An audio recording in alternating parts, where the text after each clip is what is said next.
Hello student, today we are going to start our new chapter ICT, Information Communication Technology. This is chapter number 10 and this is the last chapter of our syllabus. So let us start. Chapter number 10 ICT, Information and Communication Technology. In this chapter, we will learn about some web-based IT applications like e-governance, e-business and e-learning. So let us start.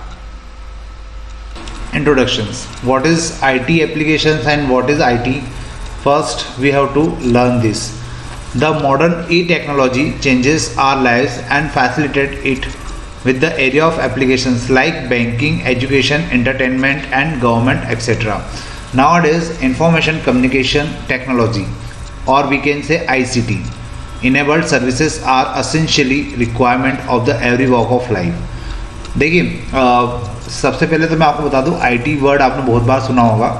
IT का full form होता है information technology और इसी के ऊपर हम लोग IT applications ये चैप्टर पढ़ रहे हैं. और ये जो आपको चैप्टर है ये बताएगा कि हम लोग जो चीज़ें पढ़ रहे हैं या जो एप्लीकेशन हम लोग बनाते हैं या जितना भी आईटी से रिलेटेड जो वर्क होता है वो हमारी लाइफ में किस प्रकार से अफेक्ट करता है या आजकल हम लोग उसके ऊपर कितना डिपेंडेंट है. तो ये चैप्टर बेसिकली आपको इसी बात की इन्फॉर्मेशन देगा. अब यहाँ पर अगर हम लोग बात करें तो हम हमारे चारों तरफ आईटी की एप्लीकेशंस है. जैसे अगर मैं आपसे बात करूँ, आप बैंकिंग यूज़ करते हैं, बैंक का कुछ भी टास्क आपको करना होता है वो सब कुछ आईटी के ऊपर डिपेंड करता है. आप लोग अपनी पढ़ाई के लिए किसके ऊपर डिपेंडेंट है? आईटी के ऊपर डिपेंडेंट है. क्योंकि अभी अपन देख सकते हैं कि आप वीडियो लेक्चर देख रहे हैं.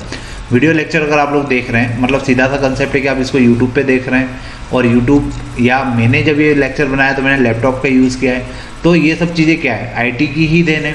फिर एंटरटेनमेंट की बात करें, आप मूवी देखते हैं, आप टीवी का यूज़ करते हैं, आप यूट्यूब का यूज़ करते हैं, आप मोबाइल का यूज़ करते हैं, लैपटॉप का यूज़ करते हैं. ये सब क्या है? ये सब आपको एंटरटेनमेंट प्रोवाइड करते हैं. लेकिन ये सब बेसिकली क्या है? आईटी एप्लीकेशंस ही है. इसके बाद अगर हम लोग गवर्नमेंट की बात करें तो गवर्नमेंट की भी आजकल इतनी वेबसाइट्स हैं. गवर्नमेंट भी आजकल इसी फील्ड के ऊपर ज़्यादा काम कर रही है. क्योंकि एक्चुअल में क्या है कि ये जो आईटी एप्लीकेशंस है या आईटी फील्ड है ये काफ़ी हद तक लोगों की लाइफ को इसने बहुत इजी बना दिया है और बहुत तरीके से अपग्रेड कर दिया है. तो इसी कारण से हम लोग क्या करते हैं, आईटी एप्लीकेशंस का हमारी लाइफ में बहुत ज़्यादा इफ़ेक्ट देखते हैं. अभी आईटी एप्लीकेशंस है क्या, तो इसको अपन देखते हैं आगे. गवर्नमेंट की अगर मैं बात कर रहा था जैसे, तो गवर्नमेंट जो है उसने भी इसी टेक्नोलॉजी को या इंफॉर्मेशन टेक्नोलॉजी या आईटी फील्ड को ही क्या क्या है ज़्यादा से ज़्यादा अपग्रेड करने की कोशिश की है. और उसी के लिए उसने क्या बनाया? इंफॉर्मेशन एंड कम्युनिकेशन टेक्नोलॉजी, और वी कैन से आईसीटी. आपको ये चीज़ अच्छे से समझ में आना चाहिए कि आईसीटी मतलब क्या है, क्योंकि शॉर्ट फॉर्म आईसीटी आपको पेपर में देखने को मिलेगा और उस समय आपको याद आना चाहिए कि आईसीटी का फुल फॉर्म क्या होता है? Information and communication technology. क्योंकि आईसीटी के ऊपर क्वेश्चन आते हैं, इसके ऊपर शॉर्ट नोट पूछे जाते हैं, इसका फुल फॉर्म पूछा जाता है. तो ये चीज़ें आपको अच्छे से पता होना चाहिए. Enabled services are essentially requirement of the every walk of life. अब मैं जैसा आपको बता रहा था, गवर्नमेंट ने भी क्या किया है कि आईसीटी एक पूरा उनका इसका डिपार्टमेंट है और इसी के ऊपर बहुत ज़्यादा वर्क किया जा रहा है. क्योंकि ये लाइफ को बहुत इजी बना देता है या इवन आजकल हमारी लाइफ इसी के ऊपर डिपेंडेंट हो गई है, मैं ऐसा भी कह सकता हूँ. In this chapter we will learn about some web based IT applications and development of the new applications. इस चैप्टर में हम लोग क्या पढ़ेंगे? हम लोग आईटी एप्लीकेशंस के बारे में पढ़ेंगे या उसमें क्या क्या डेवलपमेंट हुए हैं, नई नई कौन कौन सी एप्लीकेशंस है उनके बारे में बात करेंगे. ठीक है, तो ये सब हमारा इस चैप्टर का इंट्रोडक्शन हो गया. अब इसमें हमें सबसे पहले पढ़ना है ई गवर्नेंस क्या होता है, फिर ई बिजनेस क्या होता है and then we will learn e learning. ये हमारा सबसे इम्पॉर्टेंट टास्क है. तो ये 3 बेसिक पॉइंट हैं जिसके बेसिस पर हमारा ये पूरा चैप्टर चलेगा. तो अपन अब इसके बाद वाली स्लाइड से स्टार्ट करते हैं ई गवर्नेंस के साथ. E governance, what is e governance? सबसे पहले हमारे दिमाग में आता है कि ई गवर्नेंस होता क्या है. E governance refers to the application of e technologies in governance to provide effective, efficient, faster and transparent service to the citizens. E governance का मतलब क्या होता है कि एक एप्लीकेशंस का ऐसा ग्रुप या कुछ ई टेक्नोलॉजी मतलब इलेक्ट्रॉनिक टेक्नोलॉजीज जिसके थ्रू हम लोग क्या कर सकें, जो सिटीजन्स हैं उनको इफ़ेक्टिवली, एफिशिएंटली, फास्टर और ट्रांसपेरेंट सर्विसेज प्रोवाइड कर सकें। ये जो प्रोसेस है यही क्या कहलाती है? ई गवर्नेंस कहलाती है। और ई गवर्नेंस का ही यूज़ करने से क्या होता है कि पब्लिक की जो लाइफ है या जो सिटीज़न ऑफ इंडिया है या सिटीज़न ऑफ एनी कंट्री जो भी है, उन सभी की लाइफ क्या हो गई है? बहुत ज़्यादा ईजी हो गई है, या मैं यूँ कहूँ कि बहुत ज़्यादा फास्ट हो गई है। Objective of the e governance applications, इसके ऑब्जेक्टिव क्या क्या है? To provide information and knowledge about political system and services to the citizen. इसके थ्रू हमें क्या मिलता है? इन्फॉर्मेशन मिलती है, नॉलेज हमारा बढ़ता है। किसके बारे में? जो भी पॉलिटिकल सिस्टम में चल रहा है या जो भी सर्विसेज सिटीजन्स को दी जा रही है उसके बारे में हमें इन्फॉर्मेशन मिलती है, हमारा नॉलेज उससे बढ़ जाता है। हमें पता चलता है कि गवर्नमेंट ने कौन कौन से स्कीम को लॉन्च किया है। जब पहले टेक्नोलॉजी इतनी ज़्यादा स्ट्रॉन्ग नहीं थी तो उस समय हमें पता ही नहीं चलता था कि गवर्नमेंट ने क्या क्या चीज़ें लॉन्च की है, या लोग उसका फ़ायदा नहीं उठा पाते थे। लेकिन अब सब हमें पता होता है। और अगर नहीं भी पता तो आप गवर्नमेंट की पर्टिकुलर जो भी डिपार्टमेंट से आपको टास्क कोई भी काम है तो आप उसकी वेबसाइट पे जाकर आप पूरी डिटेल निकाल सकते हैं कि क्या क्या स्कीम उस डिपार्टमेंट के अंडर में चल रही है। To fulfil the requirement of the citizen by providing services at minimal cost and at door steps. अब यहाँ पे क्या होता है, जो सिटीजन्स हैं उनकी जितनी भी रिक्वायरमेंट है, अब जैसे हो सकता है कि मुझे अगर आधार कार्ड बनवाना है, या मुझे वोटर आईडी बनवाना है, या मुझे डोमिसाइल बनवाना है, या मुझे कोई बर्थ सर्टिफिकेट बनाना है, या डेथ सर्टिफिकेट बनवाना है, या जो भी नगर मैरिज सर्टिफिकेट बनवाना है, तो ये जितनी भी सर्टिफिकेट बनवाने के टास्क ये सब गवर्नमेंट के थ्रू होते हैं। और मुझे अगर ये सर्विसेज लेना है तो मुझे बहुत इजी टास्क हो गया है। पहले महीनों लग जाते थे ये डॉक्यूमेंट बनवाने के लिए, लेकिन अब ऑनलाइन ये सारी चीज़ें पॉसिबल होती है और कॉस्टिंग भी बहुत मिनिमल होती है। बार बार आपको राउंड नहीं लगाना पड़ते, आने जाने का आपका खर्चा बच जाता है। और ये सारी सर्विसेज कितनी बार, कुछ सर्विसेज तो ऐसी हैं जो हमें डोर स्टेप पे मिल जाती है। डोर स्टेप मतलब हमारे घर के दरवाजे पर हमें ये चीज़ें मिल जाती है। To facilitate faster, transparent, accountable, efficient and reliable system for various administrative and social activities of the government. अब इसका मेन जो ऑब्जेक्टिव है वो ये है कि गवर्नमेंट क्या चाहती है कि हम जो भी सर्विसेज सिटीजन्स के लिए दे रहे हैं वो सारी सर्विसेज कैसी हो? फास्टर हो, मतलब तुरंत इफ़ेक्टिव हो जाए, ट्रांसपेरेंट हो, लोगों को दिखे कि गवर्नमेंट ने कितना हमारे लिए किया है और उसका कितना हमें मिला है। अकाउंटेबल हो, विश्वास के लायक हो, एफिशिएंट होना चाहिए और साथ में रिलायबल भी होना चाहिए। तो ये सारी चीज़ें जो एडमिनिस्ट्रेटिव लेवल पर हमारे लिए सिटीजन्स के लिए की जा रही है, या सोशल एक्टिविटीज़ भी गवर्नमेंट काफ़ी चलाती है, तो उन सोशल एक्टिविटीज़ के बारे में भी हमें पता चलता रहे, तो इसलिए ई गवर्नेंस एप्लीकेशंस ज़रूरी होती है। और ये जो 3 पॉइंट अपन ने पढ़े, ये 3 पॉइंट ई गवर्नेंस एप्लीकेशन के ऑब्जेक्टिव कहलाते हैं।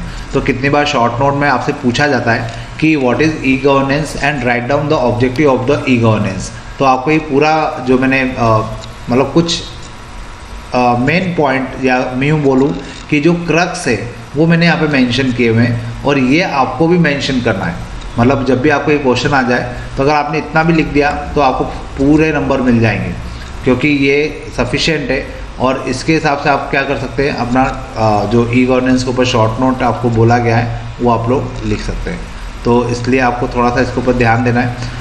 फिर example of such applications are birth, death registration, issuing passport, making of voter ID card, filing income tax return, railway enquiry, ticket booking, online delivery of the land records. ये सारे examples हो गए किस चीज़ के, जो कि हमें गवर्नमेंट के थ्रू, गवर्नेंस के थ्रू, या मैं यूँ कहूँ कि गवर्नमेंट के थ्रू ये एप्लीकेशन हमें ऑनलाइन मिल जाती है, और इसका हम लोग यूज़ करते हैं तो हमारे टास्क क्या हो जाते हैं, काफ़ी ईजी हो जाते हैं। Important e governance portals. अब कुछ इम्पॉर्टेंट जो ई गवर्नेंस के जो पोर्टल है हम उसकी अगर बात करें तो first one is national portal of India. The National Portal of India is a single window to access all the information and services being provided by various Indian government bodies. The National Portal of India जो portal है वो India का एक single window ऐसा information देने वाला portal है, या सर्विसेज प्रोवाइड करने वाला ऐसा पोर्टल है जो गवर्नमेंट बॉडीज़ के बारे में हमें बताता है। This contain information of the government, ministries and department at the central, state and district level. आप जब इस पोर्टल के ऊपर जाएंगे तो आप लोग देखेंगे कि इस पोर्टल के ऊपर आपको गवर्नमेंट से रिलेटेड सारी इन्फॉर्मेशन मिल जाएगी कि कौन कौन सी मिनिस्ट्रीज़ हमारे इंडिया के अंदर है, या कौन कौन से डिपार्टमेंट है, या सेंट्रल डिपार्टमेंट कौन से हैं, स्टेट डिपार्टमेंट कौन से हैं, डिस्ट्रिक्ट लेवल पर डिपार्टमेंट्स कौन से हैं, उनकी सारी इन्फॉर्मेशन आपको इस नेशनल पोर्टल ऑफ इंडिया के ऊपर मिल जाएगी। This portal is designed and maintain by the national informatics centre. ये जो पोर्टल है ये किसने डिज़ाइन किया है और इसको मेंटेन कौन करता है, तो उसका नाम है नेशनल इंफॉर्मेटिक्स सेंटर, NIC के नाम से इसको जाना जाता है। It is a department of information technology, ministry of communication and information technology, government of India. और ये किसका पार्ट है या किसका ये कौन कर रहा है, वो किसका डिपार्टमेंट है, तो ये मिनिस्ट्री का डिपार्टमेंट है, मतलब एक प्रकार से गवर्नमेंट ही ऑफिस है और यही इसको क्या करता है, नेशनल पोर्टल ऑफ इंडिया को मेंटेन भी करता है, उसी ने इसको डिज़ाइन भी किया हुआ है। अगर आप देखना चाहें तो इसका यहाँ पे URL दिया हुआ है, इस URL पर जाकर आप नेशनल पोर्टल ऑफ इंडिया के बारे में पता कर सकते हैं। Next is government of India web directory. The Government of India Web Directory is a repository of the various government department website, including the state and union territories and central government of government departments. अब government of India की एक web directory भी है। Directory का मतलब होता है जहाँ पर हमें इन्फॉर्मेशन मिल जाती है टेलीफोन नंबर्स की, या लेकिन ये वेब डायरेक्टरी है तो यहाँ पर हमें वेबसाइट की जो इन्फॉर्मेशन है वो इस पर्टिकुलर वेबसाइट इस पर्टिकुलर URL पर आपको मिल जाएगी। इस URL का नाम है www.goirectory.nic.in।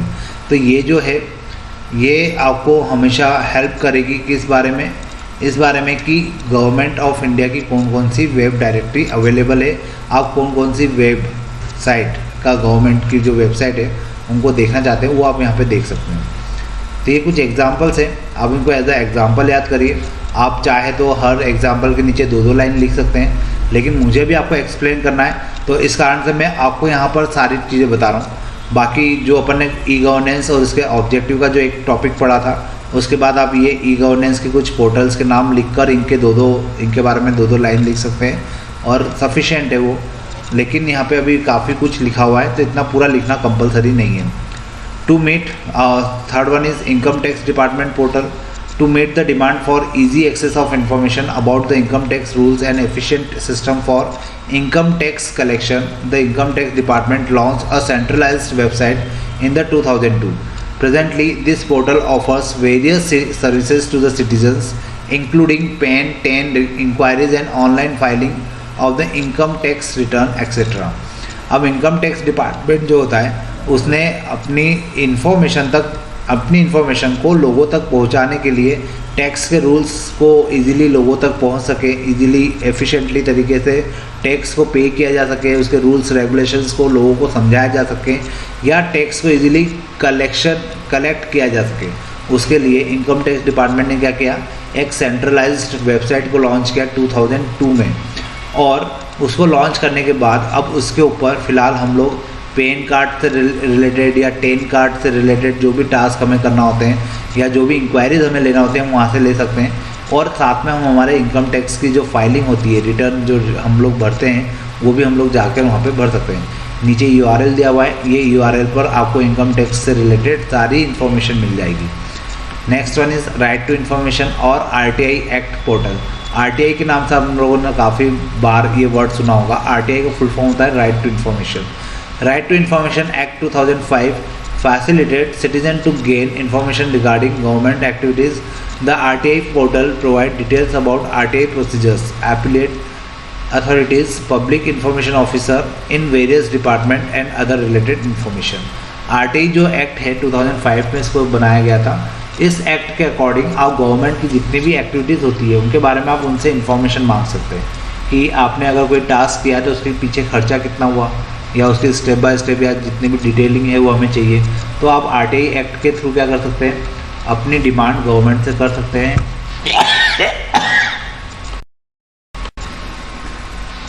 RTI से आप अपनी डिमांड गवर्नमेंट से कर सकते हैं और उनसे किसी भी एक्टिविटीज़ के बारे में, सोशल एक्टिविटीज़ के बारे में, फाइनेंशियल एक्टिविटीज़ के बारे में गवर्नमेंट से जवाब मांग सकते हैं। तो ये जो गवर्नमेंट की वेबसाइट है ये काफ़ी काम आती है और इसका काफ़ी यूज़ भी किया जाता है। Social impact of the e governance. Social impact क्या क्या होते हैं ई गवर्नेंस के, तो इसके कुछ पॉजिटिव इम्पैक्ट होते हैं, हम उसकी बात करते हैं। E governance programme facilitate government in the effective administration and service delivery. अब ई गवर्नेंस के जो पॉजिटिव इम्पैक्ट की बात मैं कर रहा हूँ, इसके थ्रू हम लोग क्या कर सकते हैं, बहुत इफ़ेक्टिवली एडमिनिस्ट्रेटिव सर्विसेज को लोगों तक पहुँचा सकते हैं और लोगों से मतलब बहुत इफ़ेक्टिवली हम लोग क्या कर सकते हैं, लोगों को इससे जोड़ सकते हैं।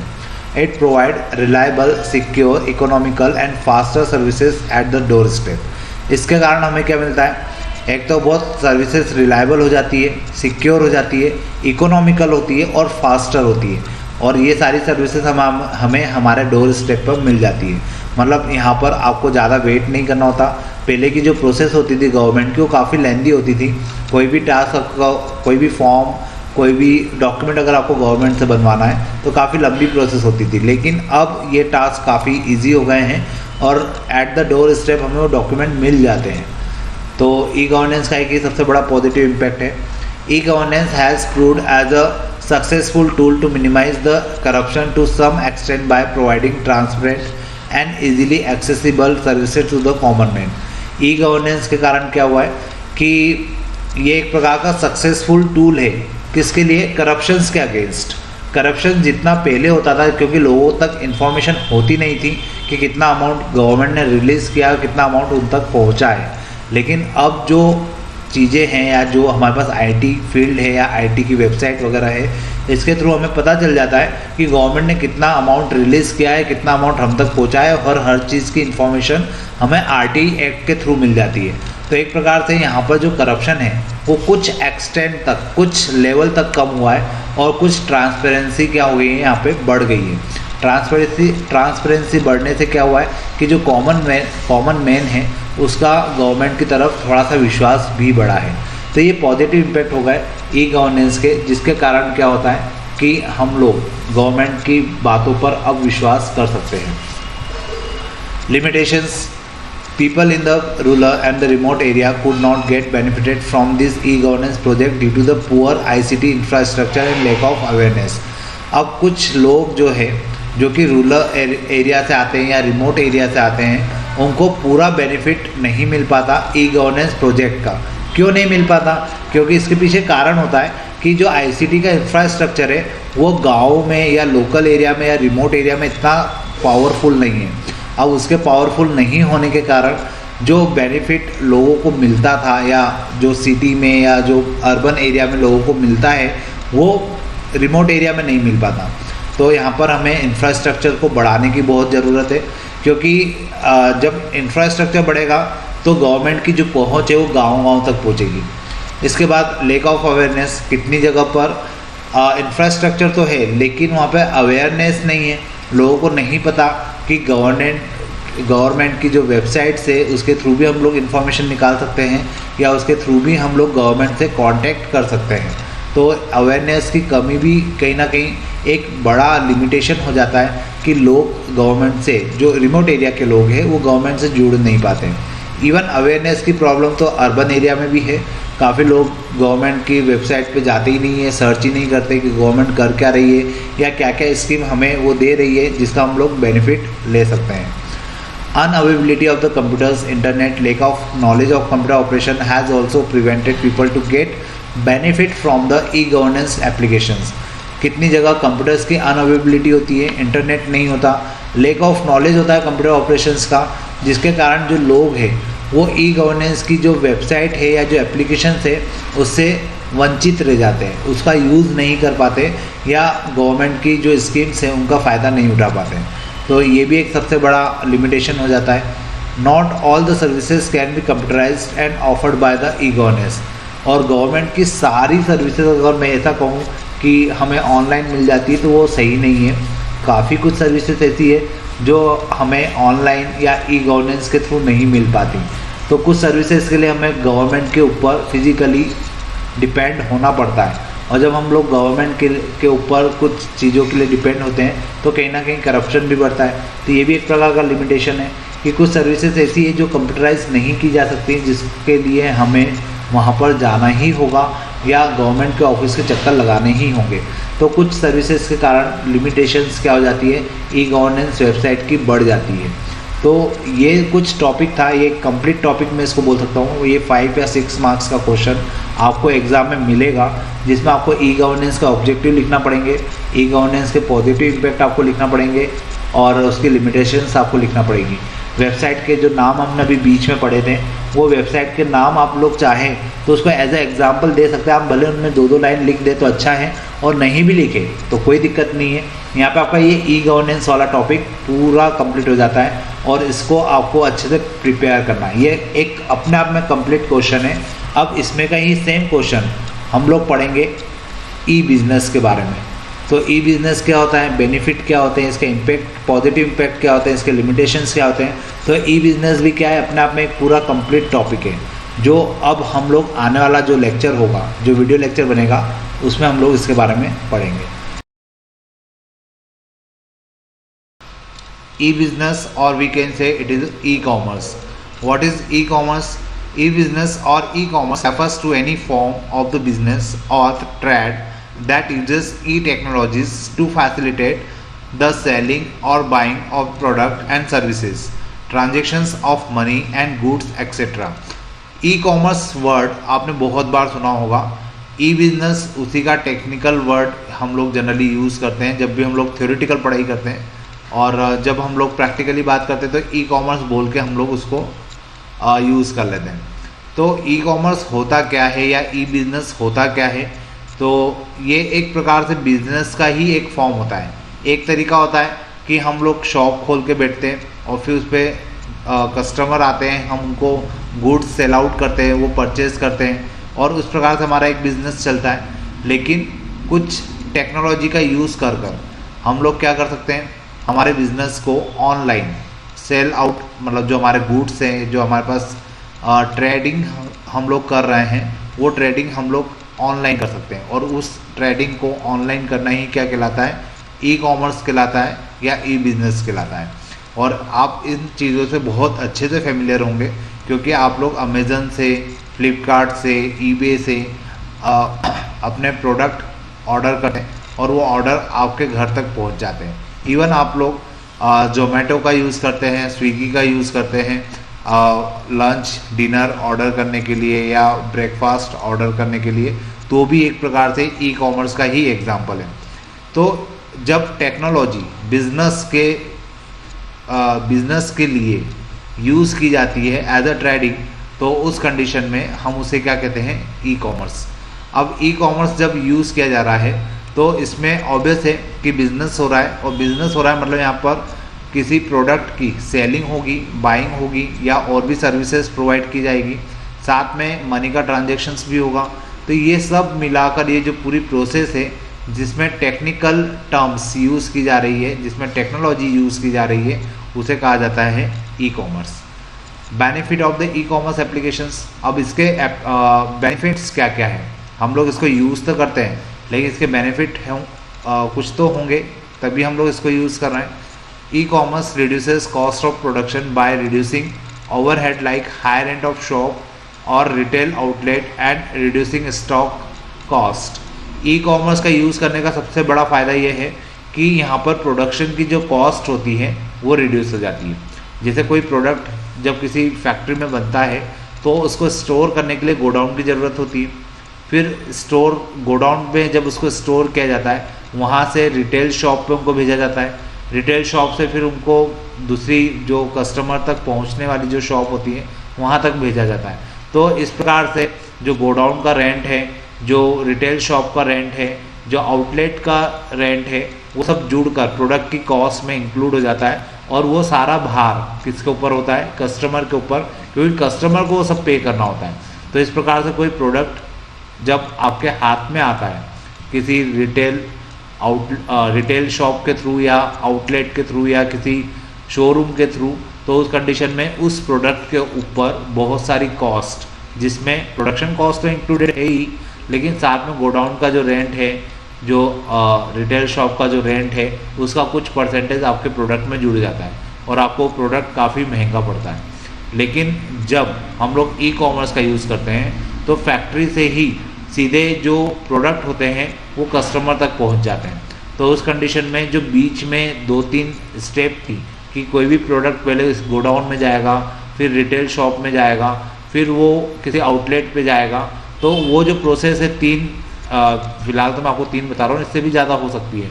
तो ये जो 3 स्टॉपेज थे जहाँ पे प्रोडक्ट रुकते हुए आप तक पहुँचता था, अब वो प्रोडक्ट डायरेक्टली फैक्ट्री से आप तक पहुँचता है, तो उस बीच का जो कॉस्टिंग होता है वो कॉस्टिंग ख़त्म हो जाता है और प्रोडक्ट की जो एक्चुअल कॉस्ट है वो थोड़ी सी कम हो जाती है, और इस प्रकार से कस्टमर का कहीं ना कहीं इसमें फ़ायदा होता है। तो ई कॉमर्स का ये सबसे बड़ा बेनिफिट है कि यहाँ पर हमें प्रोडक्ट की जो कॉस्ट होती है वो थोड़ी कम मिलती है।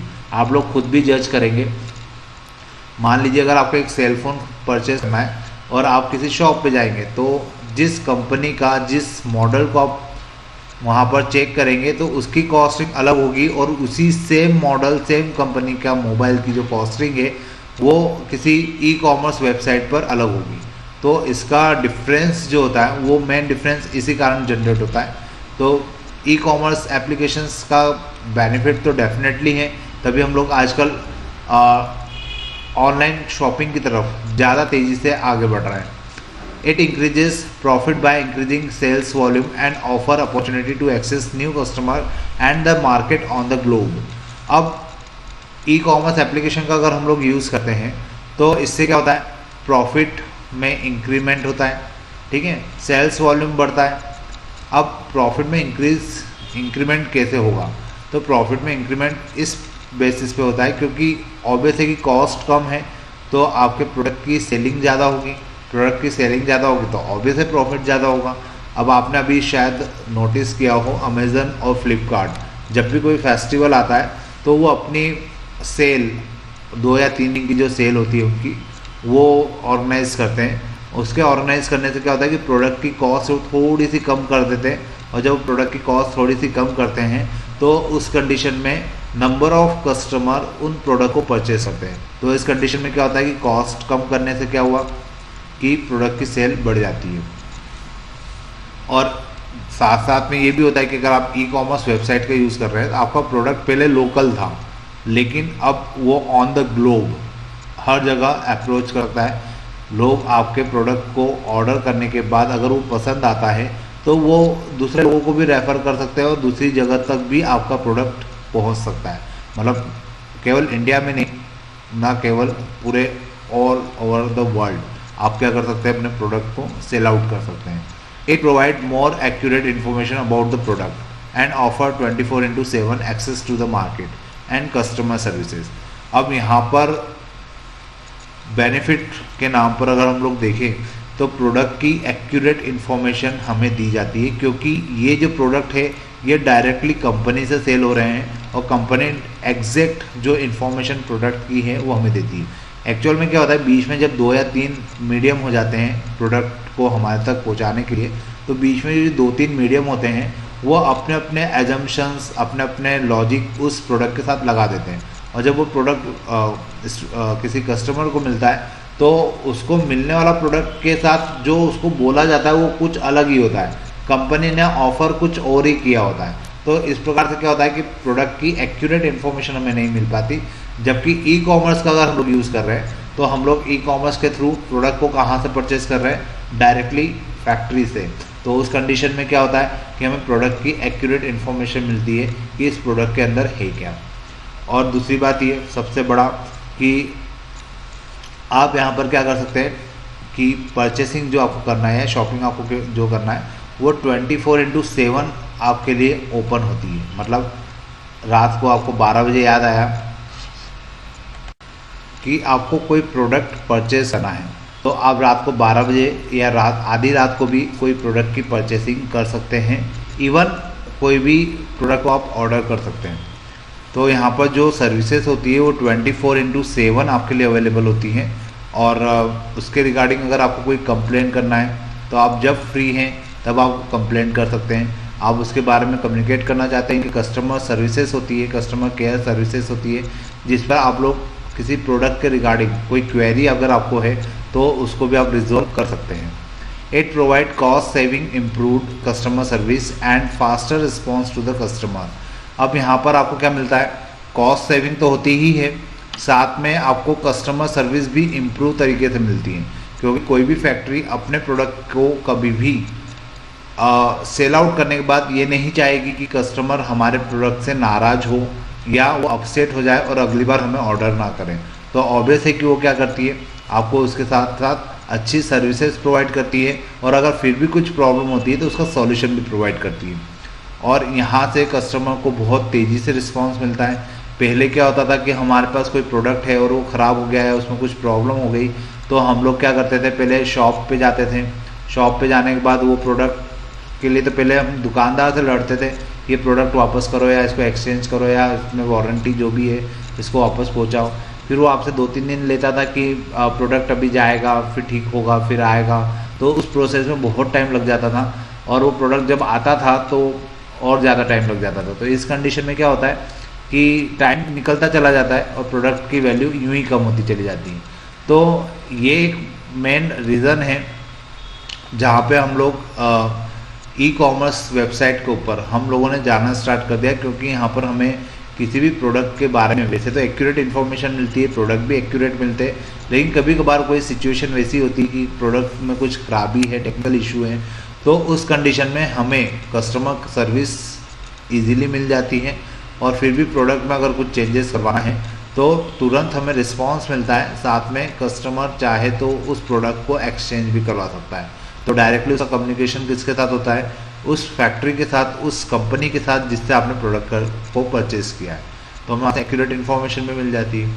तो ये कुछ बेनिफिट्स थे जिसके कारण हम लोग ई कॉमर्स एप्लीकेशंस को बहुत ज़्यादा यूज़ करते हैं, और आजकल हम लोग इसी का सबसे ज़्यादा यूज़ भी कर रहे हैं। नेक्स्ट आगे चलते हैं अपन। Major e business portal. अब अगर हम लोग बात करें ई बिजनेस पोर्टल्स कौन कौन सी हैं, तो सबसे कॉमन पोर्टल है IRCTC की पोर्टल। IRCTC पोर्टल क्या है, अगर आपको रेलवे की टिकट बुक करवाना है, कोई टूरिज़्म आप कहीं पे घूमने जा रहे हैं, एज अ टूरिस्ट आप जा रहे हैं, होटल बुक्स करना है, या आपको रेलवे की टिकट के साथ साथ हो सकता है आपको प्लेन की टिकट बुक करना है, तो ये सारी फैसिलिटी आपको कौन देता है, IRCTC का पोर्टल देता है। The Indian railway catering and tourism corporation portal providing information of trains, availability of seats and online booking of railway ticket in India. यहाँ पर केवल रेलवे टिकट्स का लिखा है, लेकिन मैं आपको बता दूँ IRCTC पोर्टल के थ्रू आप लोग होटल्स को भी बुक कर सकते हैं, और आप लोग चाहे तो प्लेन की टिकट भी बुक कर सकते हैं। Next one is online reservation site yatra.com. The portal provides facility for airline reservation. You can book flight ticket for domestic and international flights, hotels and avail tourist packages etc.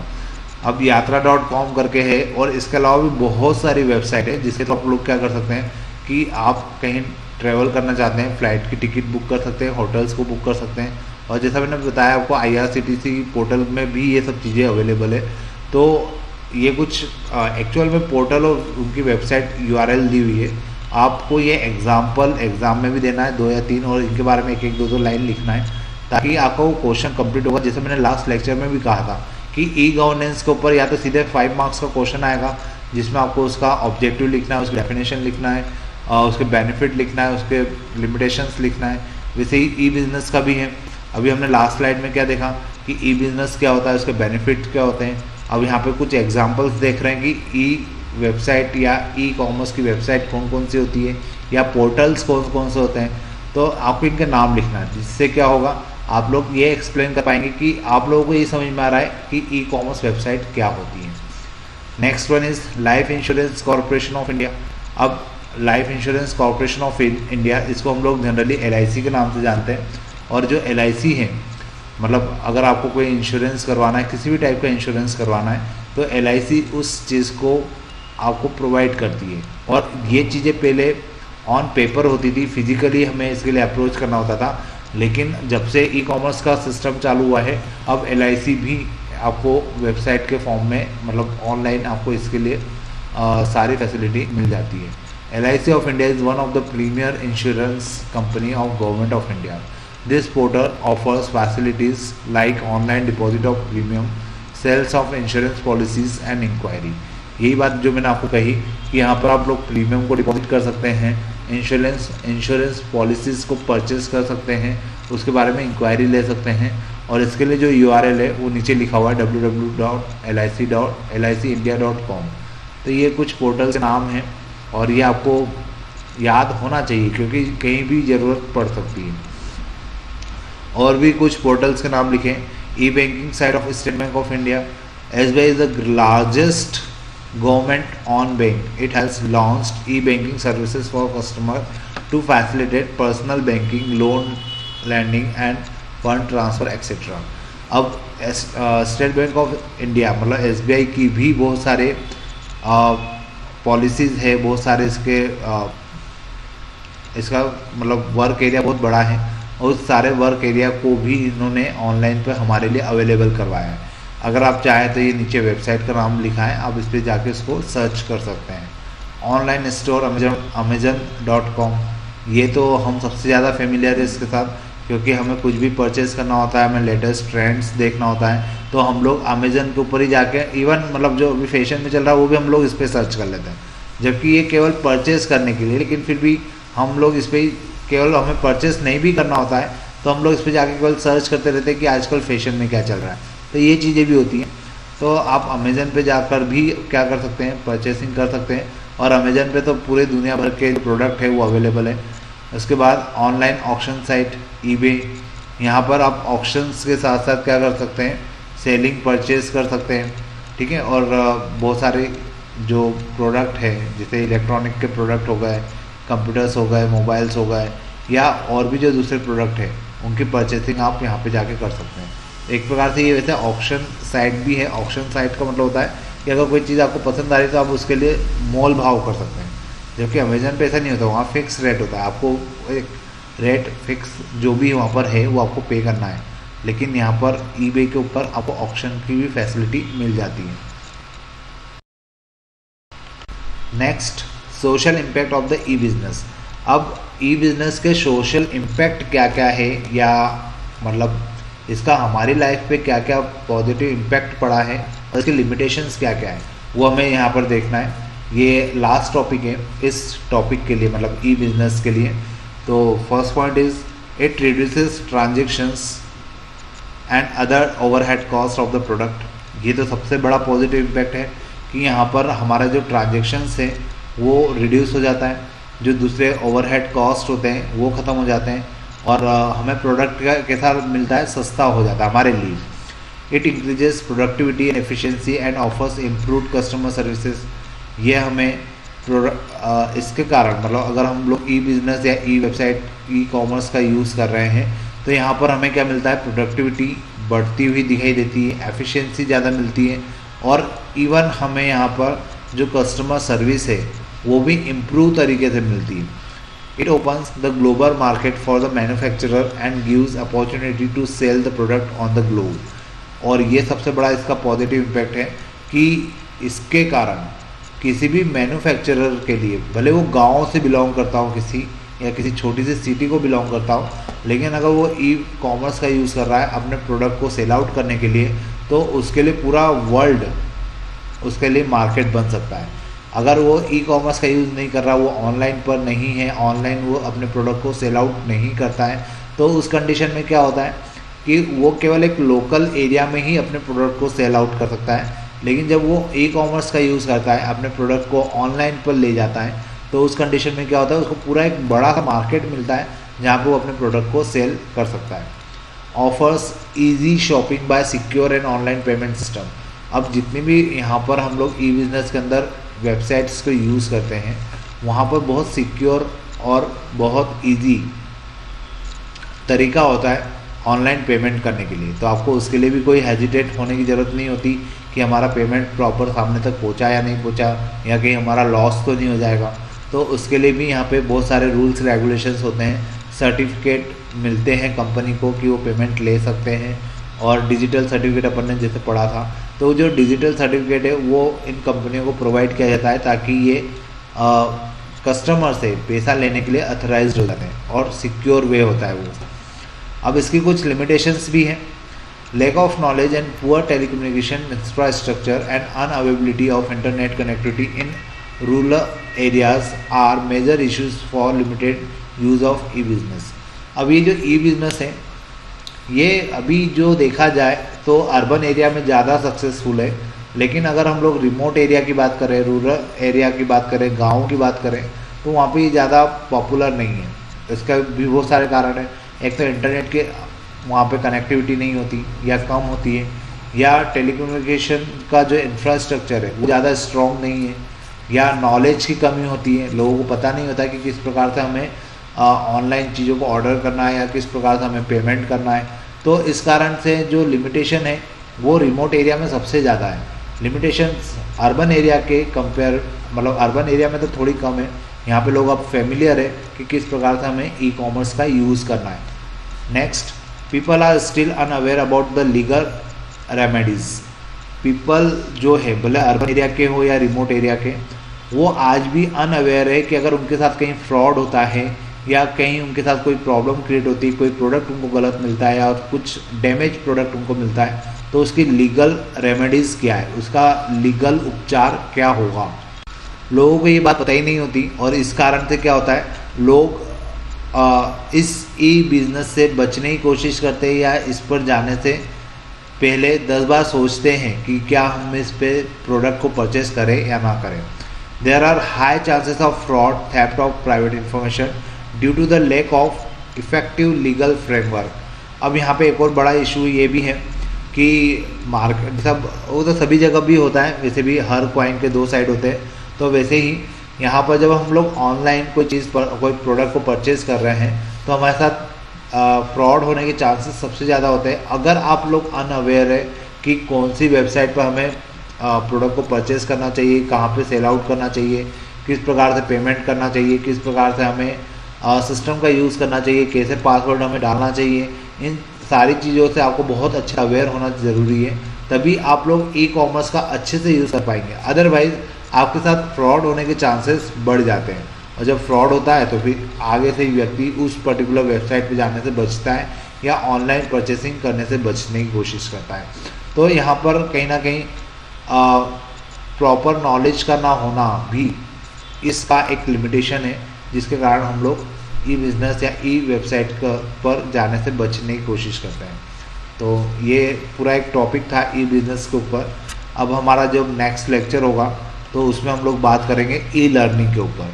तो इस chapter में हमारे 2 major topic हो चुके हैं, आपको उनको पढ़ना है और कुछ प्रॉब्लम आती है तो आप मुझसे शेयर कर सकते हैं। तो आज के लिए अपन इतने ही रखते हैं। Thank you.